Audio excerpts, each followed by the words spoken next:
Hi everyone, welcome back to my YouTube channel. ඉතින් මම අද මගේ හස්බන්ඩ්ට රසම රස පෝක් කරි එකක් එක්ක පොල් රොටි හදලා දෙනවා. ඉතින් මම හිතුවා මම කොහොමද ඒක හදන්නේ කියලා ඔයාලත් එක්ක ෂෙයා කරගන්න. ඊට කලින් මම ඔයාලට පෙන්නන්නම් මගේ කිචන් එකට පේන ලස්සන view එක. ඉතින් මේ තමයි ලස්සන view එක.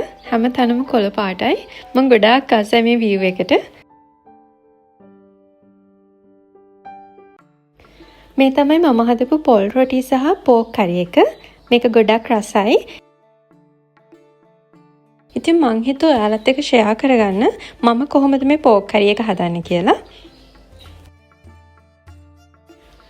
මුලින්ම අපි බලමු ඉන්ග්‍රීඩියන්ට්ස් මොනවද කියලා. මම අරගෙන තියෙනවා කුරුඳු, සියඹලා අරගෙන තියෙනවා. අමු මිරිස් මේ විදිහට කපාගෙන තියෙනවා. මේ විදිහට ඉඟුරු සුදුලුණු පේස්ට් එකට කරාබුනට එනසල් ඇඩ් කරලා තියෙනවා.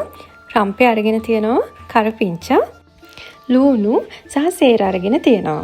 ඉතින් මේ ටික තමයි මම මේන් ඉන්ග්‍රීඩියන්ට්ස් විදිහට අරගත්තේ.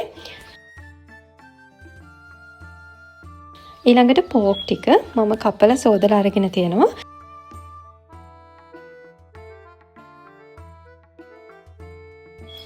මේ තියෙන බෙදපු 3-5 සහ මිරිස් මම දෙකම එකට දාලා තියෙන්නේ.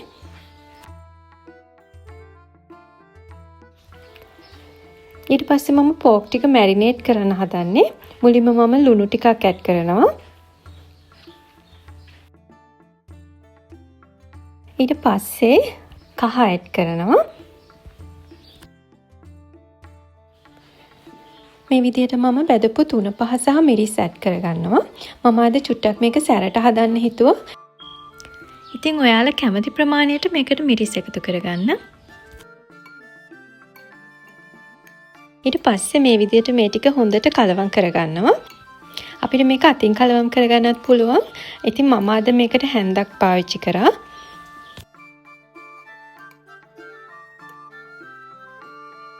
මේ විදිහට හොඳට කලවම් කරලා මම මේක විනාඩි 30ක් විතර මැරිනේට් වෙන්න තිබ්බා.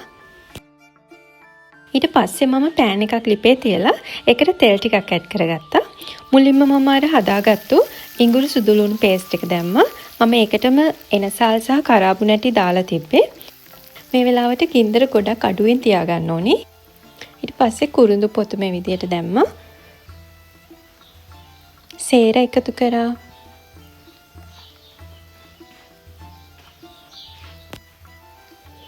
මේ විදිහට කරපිංච දාලා ඊට පස්සේ මේ ටික හොඳට කලවම් කරගන්නවා.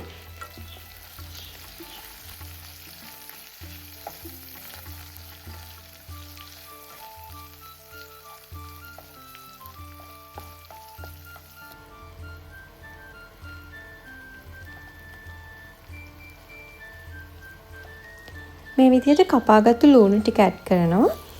ඊට පස්සේ මේ විදිහට හොඳට කලවම් කරනවා. මේ ටික බැදෙනකොට ගොඩාක් සුවඳයි.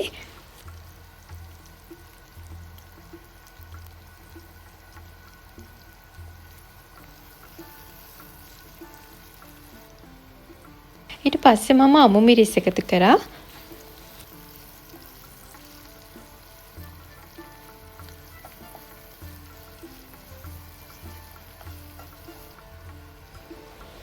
රම්ප එකතු කරා.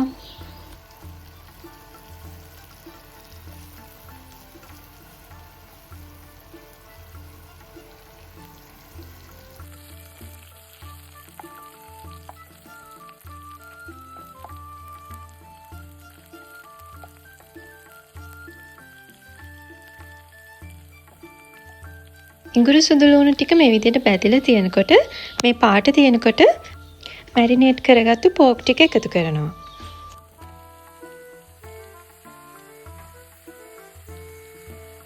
ඊට පස්සේ මේ ටික හොඳට කලවම් කරගන්නවා.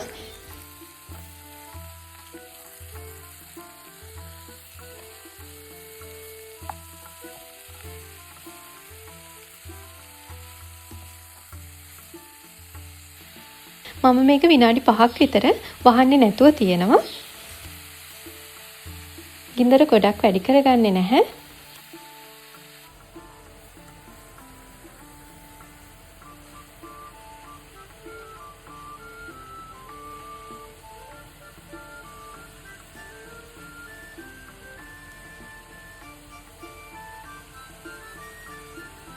ඊට පස්සේ මම මේක වහලා හොඳට තැම්බෙන්න තියනවා.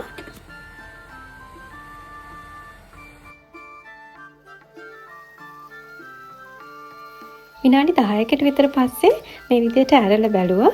ඉතින් ගොඩාක් කර ජූසි වගේ තියෙනවා. ඊට පස්සේ මම මේක හොඳට කලවම් කරලා සියඹලා එකතු කරගත්තා.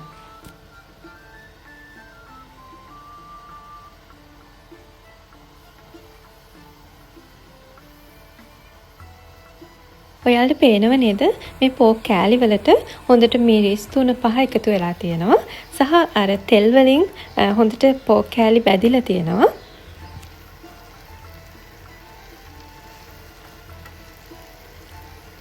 ඊට පස්සේ මම මේකට වතුර එකතු කරා. ඉතින් වතුර එකතු කරනකොට අපිට අවශ්‍ය හොදි ප්‍රමාණයට අනුව තමයි වතුර එකතු කරගන්න ඕනේ. මම අද රොටි හදන නිසා වතුර චුට්ටක් වැඩිපුර එකතු කරගත්තා. ඊට පස්සේ මේක වහලා විනාඩි 15ක් විතර තැම්බෙන්න තියන්න ඕනේ. මේ තමයි විනාඩි 15කට පස්සේ මගේ පෝක් කරි එක. ඉතින් මම හොදි ගොඩාක් අඩු වෙන්න දුන්නේ නැහැ. හොදි ටිකක් තියාගත්තා. ඔයාලට අවශ්‍ය ප්‍රමාණයට හොදි තියාගන්න පුළුවන්. මේ තමයි මම පෝක් කරි හදන විදිය. ඉතින් ඔයාලා වෙනස් විදියකට හදනව වෙන්න පුළුවන්. ඉතින් මේ විදියට try කරලා බලන්න. ගොඩක් රසයි. පෝක් කරි එක හදලා ඉවරයි. දැන් මම පොල් රොටි එක හදන්න පටන් ගන්නවා. අද මම රොටි හදන්නේ desiccated coconut වලින්. මේ desiccated coconut එක වේලිලා තියෙන නිසා මම වතුර දාලා තියෙනවා විනාඩි 15ක් විතර. එතකොට අර හොඳට soft එකට තියෙනවා පොල් ටික.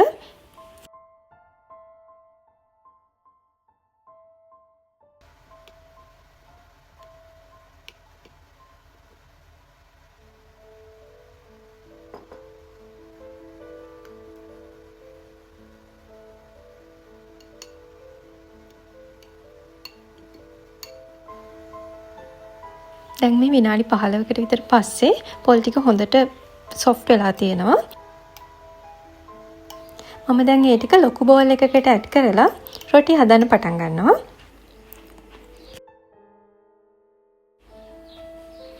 මුලින්ම ලුණු ටිකක් දාලා හොඳට කලවම් කරගන්නවා පොල් ටික.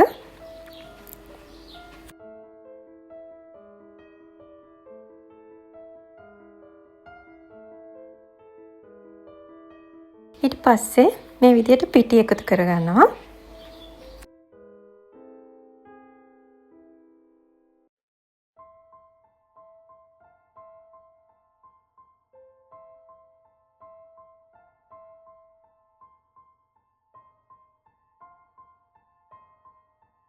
හොඳට කලවම් කරලා අන්තිමට මේ වගේ රොටි ඩෝ එකක් හදාගන්නවා. ඊට පස්සේ මම ඩෝ එක මේ විදිහට පොඩි බෝල වලට කඩා ගන්නවා.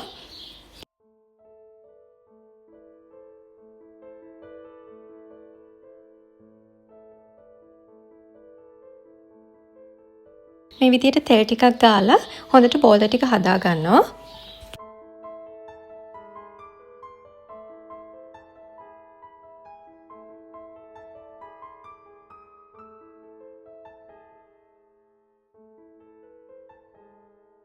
මම අද රොටි එක ගොඩක් තුනී කරන්නේ නැතුව චුට්ටක් මහතට හදන්නේ. ඔයාලා කැමති විදියට හදා ගන්න පුළුවන්.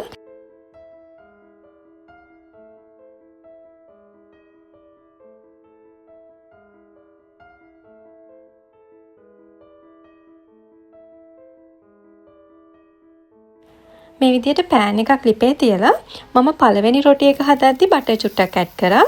ඒත් ඒක අත්‍යවශ්‍ය දෙයක් නෙමෙයි. මේ විදිහට ගින්දර අඩුවෙන් රොටි එක හදා ගන්න ඕනි.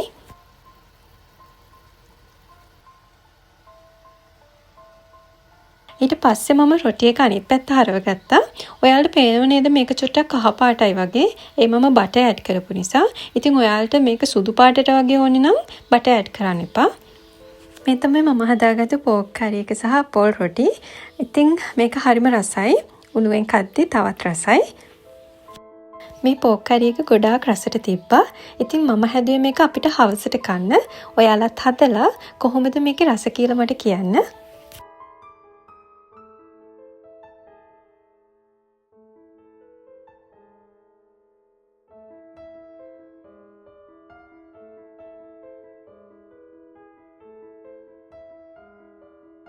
ආයෙත් මේ වගේ ලස්සන වීඩියෝ එකක් අරගෙන එන්නම්.